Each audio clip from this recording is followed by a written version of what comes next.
നമസ്കാരം. നമ്മുടെ സ്പോർട്സ് ടോക്സിലേക്ക് ഒരിക്കൽ കൂടി സ്വാഗതം. ഇന്ന് ഫെബ്രുവരി 1, 2025. നമ്മുടെ ക്രിക്കറ്റ് അപ്ഡേറ്റാണ്. നമുക്കറിയാം, ഇന്ത്യയും ഇംഗ്ലണ്ടും തമ്മിലുള്ള T20 മത്സരം ഇന്നലെ നടന്ന 4ാം മത്സരമായിരുന്നു. നമുക്കറിയാം, ഇതോടെ ഇന്ത്യ വിജയിച്ചു. പരമ്പരയിൽ ഇന്ത്യ 3-1 ലീഡ് നേടി പരമ്പര നേടിയിട്ടുണ്ട്. ഇനി ഒരു മത്സരം കൂടി മാത്രമേ ബാക്കിയുള്ളൂ.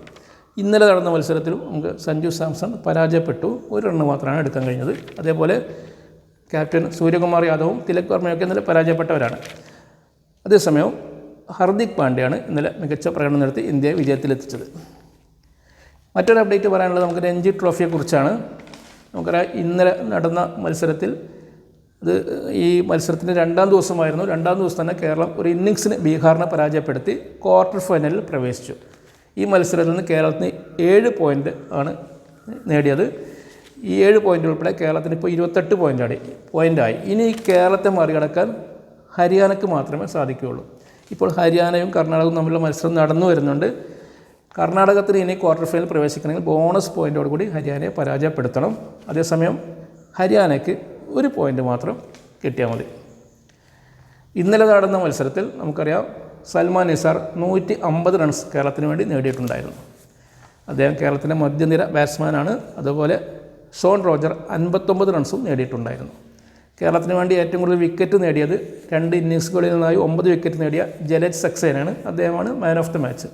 ഈ സീസണ് കേരളത്തിന് വേണ്ടി ഏറ്റവും കൂടുതൽ വിക്കറ്റ് നേടിയിട്ടുള്ള ആളും ജലജ് സക്സേന തന്നെയാണ്. അദ്ദേഹം 33 വിക്കറ്റ് നേടിയിട്ടുണ്ട്. അതുൾപ്പെടെ അദ്ദേഹം ഈ സീസണിൽ 421 വിക്കറ്റാണ് രഞ്ജി ട്രോഫിയിൽ നിന്ന് നേടിയിട്ടുള്ളത്. അദ്ദേഹത്തിൻ്റെ കരിയറിൽ ഏറ്റവും കൂടുതൽ വിക്കറ്റ് എടുത്ത ആളുകളുടെ പട്ടികയിൽ അദ്ദേഹം ഉണ്ട്. ഇതുകൂടാതെ 6000-ലധികം റൺസും ജലജ് സക്സേന നേടിയിട്ടുണ്ട്. ഇപ്പോൾ നമ്മുടെ ഈ സീസണിൽ ഈ ഗ്രൂപ്പ് ഘട്ടത്തിൽ കേരളത്തിന് വേണ്ടി ഏറ്റവും കൂടുതൽ റൺസ് നേടിയിട്ടുള്ളത് സൽമാൻ നിസാറാണ്.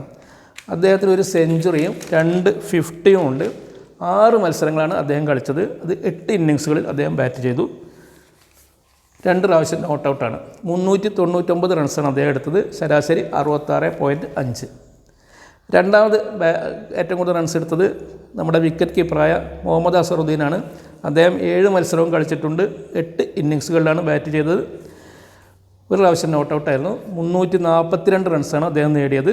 48.5 റൺസാണ് അദ്ദേഹത്തിൻ്റെ ശരാശരി. ഇവരുടെ പ്രത്യേകത എന്താണെന്ന് വെച്ചാൽ, നമുക്കറിയാം, ഈ മത്സരങ്ങളിലൊക്കെ മുഹമ്മദ് അസറുദ്ദീൻ 9ാമതിനായും ഒക്കെയാണ് പലപ്പോഴും ബാറ്റ് ചെയ്യാൻ വന്നിട്ടുള്ളത്. ബംഗാളിനെതിരെ 9ാമത് ഇറങ്ങിയിട്ടാണ് 84 റൺസ് നേടിയത്. മധ്യപ്രദേശിനെതിരെ 6ാമത് ഇറങ്ങിയിട്ടാണ് 68 റൺസ് നേടിയത്. ഹരിയാനയ്ക്കെതിരെ 7ാമത് ഇറങ്ങിയിട്ടാണ് 53 റൺസ് നേടിയത്.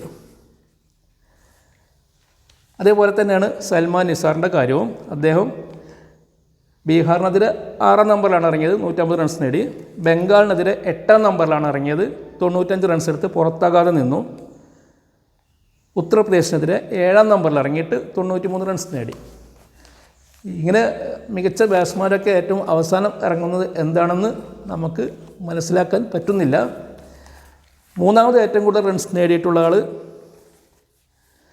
നമ്മുടെ കേരളത്തിൻ്റെ ഓപ്പണറായ രോഹൻ കുന്നുമലാണ്. അദ്ദേഹത്തിന് 350 ഉണ്ട്. ഏറ്റവും കൂടുതൽ റൺസ് നേടിയത് കർണാടകക്കെതിരെ 63 റൺസ് ആണ് അദ്ദേഹത്തിൻ്റെ ഈ സീസണിലെ ടോപ്പ് സ്കോറർ. അദ്ദേഹം ആകെ നേടിയിട്ടുള്ളത് 330 റൺസാണ് 10 ഇന്നിങ്സുകളിൽ നിന്നാണ്. ശരാശരി 36.6. 4ാമതായി ഏറ്റവും കൂടുതൽ റൺസ് നേടിയിട്ടുള്ളത് ക്യാപ്റ്റൻ സച്ചിൻ ബേബിയാണ്. അദ്ദേഹം 7 മത്സരങ്ങളിൽ നിന്ന് 10 ഇന്നിങ്സാണ് കളിച്ചത്. 289 റൺസ് നേടിയിട്ടുണ്ട്.